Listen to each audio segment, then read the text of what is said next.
लोगों को। Thank you so much.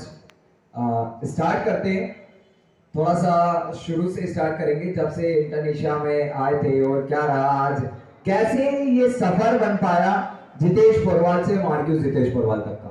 बस इतना मैं आप लोगों को शेयर कर दे रहा हूँ।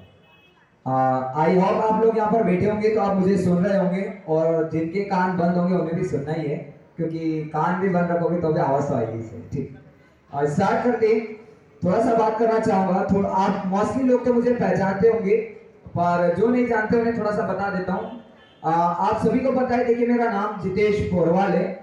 रहने वाला मैं यहाँ से समथिंग इंदौर से 150 किलोमीटर दूर नागदा जंक्शन सिटी से रह हूँ। और बात करें लाइफ की, तो फैमिली में मेंबर्स की बात करूँ तो मम्मी सामने खड़ी है, दीदी वो भी सामने खड़ी है, और मैं आपके सामने खड़ा हूँ। थोड़ी सी कमी महसूस होती है, कमी इस चीज की महसूस होती है कि यार सिर पर रखने के लिए माँ का हाथ तो है, पर सिर पे रखने के लिए पिताजी का हाथ नहीं है। कहने का मतलब ये कि हमेशा से एक चीज रहती है, हर एक इंसान का एक मतलब मैंने काफी बार कुछ स्टेटस और कुछ लाइंस देखी है, तो हमेशा से मैं सोचता हूँ कि बोला जाता है कि जब पिताजी मारते हैं या पिताजी डांटते हैं तो माँ पुचकारती है। सही है कि कहने का अगर पिताजी गुस्से वाले होते हैं तो माँ नरम दिल से अपने बच्चे को संभाल लेती है। सही है।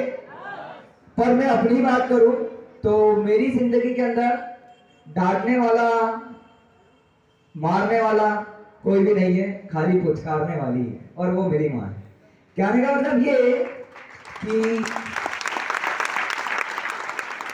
मेरे लिए मेरे फादर, मेरे लिए मेरी मदर, जो भी है सब कुछ आपके सामने बैठे। बात करूं नागदा जैसी सिटी के अंदर, एक नॉर्मल सी फैमिली तो नहीं बोल सकता हूँ, फैमिली बैकग्राउंड काफी बेटर है। मतलब मेरी जो भी फैमिली है, मामा एंड अदर, जो काफी बेटर फैमिली। देन बात करें लगभग एज की, तो समथिंग जब से मैं समझदारी को मैंने समझदार बना हूं, कहने का मतलब ये है कि लाइक 8 से 10 साल की एज से, तब से मेरे फादर का साथ मेरे साथ नहीं है। कुछ फैमिली रीजन की वजह से मेरे जो फादर है वो मेरे साथ नहीं है। मैंने हमेशा से जब भी अपनी स्कूल्स, एजुकेशन, कॉलेज या हर एक जगह पर काफी बार आपने सुना होगा पेरेंट्स मीटिंग होती है, या फिर बात करूँ तो स्कूल में कोई ना कोई फंक्शन होता है, तो हम कभी ना कभी बात निकाल देते कि यार मेरे पापा वहां गए हैं, मेरे पापा वहां गए, मेरे पापा तो आज आ नहीं पाए। मेरे से जब भी कोई पूछता था कि भाई तेरे पापा कहाँ है, तो मैं हमेशा ये बोलता था कि मेरे पापा कहाँ है ये मुझे भी नहीं पता है। सबसे इंपॉर्टेंट बात ये। आगे कंटिन्यू करता हूँ। हमेशा से एक इंसान का अपनी लाइफ को स्पेंड करने के लिए आप सभी को पता है कि रोकड़े मनी की जरूरत पड़ती है। ठीक है, बिना पैसे के कुछ भी नहीं होता है। सेम मेरी जो पूरी जिंदगी है, अगर आज मैं यहाँ पर आपके सामने खड़ा हूँ तो यहाँ तक पहुंचाने वाला मुझे कोई और नहीं है, वो मेरी माँ है, जिसने ही मुझे इस जगह तक पहुंचाया। मेरी पढ़ाई की बात करूं, मेरे रहने की बात करूं, मेरे खाने की बात करूं, मेरे नहाने घूमने फिरने हर एक चीज की बात करूं, तो जिन भी चीजों के लिए पैसा लगा है वो पैसा इन्होंने ही दिया। मतलब कहने का मतलब ये कि मेरी माँ ने दिया। मेरी मम्मी की बात करूं तो मेरी मदर लगभग मेरे फादर का साथ काफी सालों से हमारे साथ नहीं है। फैमिली में दीदी सामने खड़ी है, मम्मी भी और मैं। इनकम सोर्स की बात करूं, पैसा कमाने की, तो मैं तो छोटा था तो मैं तो पैसा कमाता नहीं था। मम्मी की बात करूं तो मेरी मम्मी की आज एज की बात करूं, एग्जैक्ट तो मुझे भी बर्थ डेट नहीं पता उनका, पर 49 years to 50 years I think हो चुके होंगे लगभग। मेरी मम्मी की उम्र 50 साल है, और इस 50 साल की उम्र में पिछले 10 से 15 सालों से मेरी मम्मी घरों पर खाना बनाने का काम करती है। कहने का मतलब ये कि जब से मेरे फादर साथ नहीं थे, मीडियम में जब स्कूल में था 5th क्लास 6th क्लास, तब से मेरी मम्मी ने मुझे पाला है। और मम्मी के पास भी इतना कुछ सोर्स नहीं था, तो उसके लिए मम्मी घर घर में जाकर रोटी बनाती है, और रोटी बनाकर ही मुझे पढ़ाया है, मेरी सिस्टर को पढ़ाया है।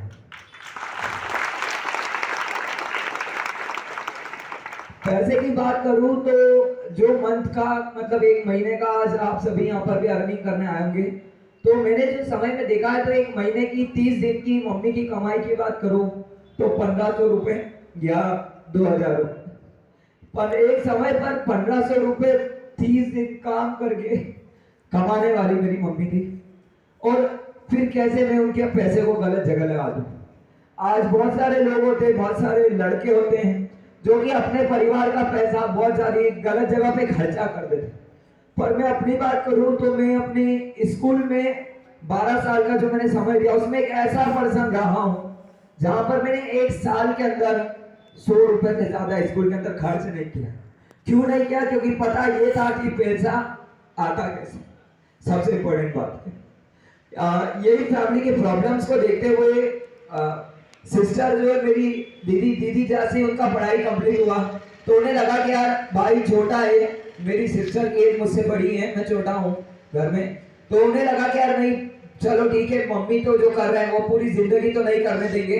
सिस्टर को पता था कि मैं भी पूरी जिंदगी साथ में नहीं रहने वाले इन लोगों के, तो इसी चीज को लेकर वो एक नॉर्मल से स्कूल के अंदर एज अ टीचर पढ़ाने जाती थी। मतलब लगभग 5 से 6 साल उन्होंने अपनी जिंदगी की टीचिंग में दिया है और इन्हीं चीजों को मैं देख रहा था। जब मेरी उम्र लगभग 15-16 साल थी तो ये सब चीजें मैं देख रहा था और उन चीजों को ध्यान में रखकर मुझे एक ही बात समझ में आई थी कि यार भाई जिंदगी में कुछ तो करना पड़ेगा, अगर नहीं किया तो पूरी जिंदगी ऐसे ही निकल जाएगी। आज मम्मी कुछ नहीं देख पा रही है, यही था कि आज मम्मी कुछ भी नहीं देख पा रही है। मम्मी की जिंदगी भरी हो चुकी है कि सुबह खाना बनाने जाना, शाम को खाना बनाने जाना और रिटर्न घर पे आ जाना। और इसी चीज को ध्यान में रखते हुए मैंने हमेशा से एक ही बात सोची कि भाई कुछ करना पड़ेगा। बस मुझे पढ़ाई और ये सब चीजें होगी, पढ़ाई करने के बाद मेरा मकसद यही था कि भाई कुछ तो करना पड़ेगा क्योंकि कमाना पैसा है, सबसे इम्पोर्टेंट बात है। बात करूं इसी चीज को कंटिन्यू करते करते बहुत सारी चीजें होती जब स्कूल में